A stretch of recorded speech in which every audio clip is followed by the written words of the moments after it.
Sexual violence is damaging. Stop minimizing the crime.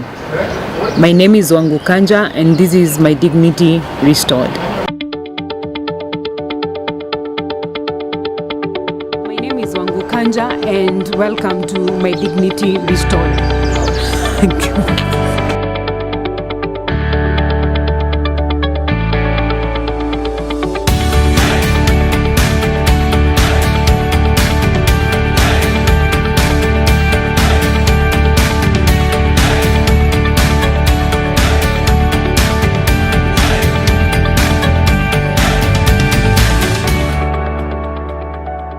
Let me help you understand that sexual violence is damaging, and the reason why we should not minimize or condone sexual violence. What happens is all forms of gender-based violence happens outside your body, but sexual violence, someone penetrates you or inserts an object inside you, and that's a totally different crime altogether, because it happens inside you. It touches the core of who you are, and by so doing it destroys you as an individual. It takes away your dignity. It's just one of those crimes that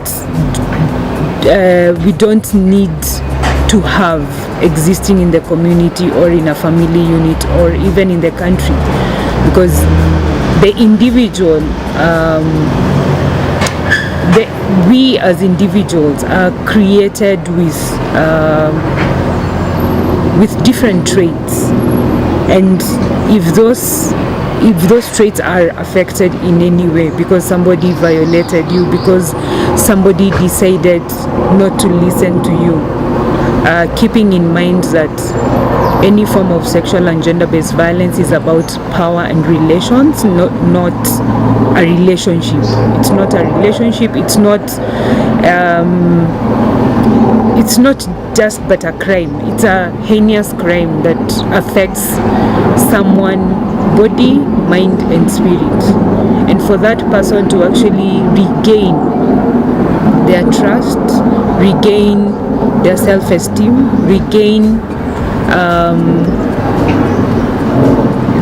their individual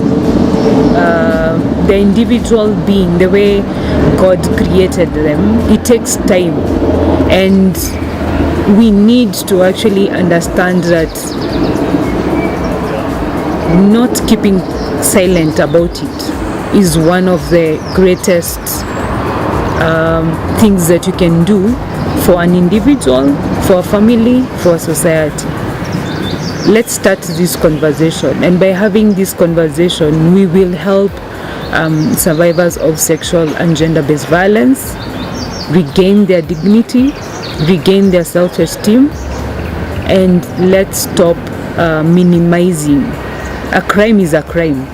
There is no crime that is lesser than the other, but also let's do what is right. And the right thing to do is you and me not keeping silent, not minimizing the issue, not condoning the issue, and also not rationalizing the issue, because we tend to just say, don't worry, you will get over it, don't worry, you will get through it. It takes time for that person to actually come into terms with the traumatic experience,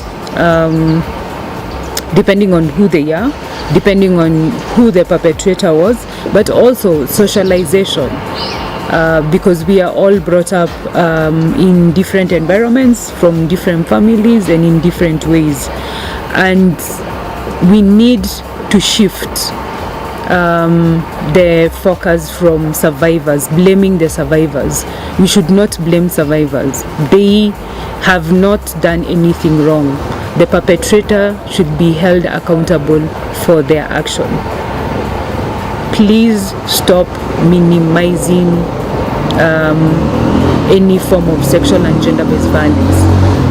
A crime is a crime, and we should do this because we believe that any form of sexual and gender-based violence destroys a life, but also by not minimizing the crime, we'll actually be able to end all forms of sexual and gender-based violence in the country. And this is the honest truth. One rape is one rape too many. So let's not minimize this heinous crime. So have you in the past minimized a crime that you saw or that you were engaged in, or you know of anyone else who has done the same in the past? My request is for you to stop minimizing any form of sexual and gender-based violence, because it is a crime, and we have clear laws that stipulates that sexual and gender-based violence are crimes against the state. Take action and speak against any form of sexual and gender-based violence. Don't forget to like our Facebook page, follow us on Twitter, and don't forget to subscribe.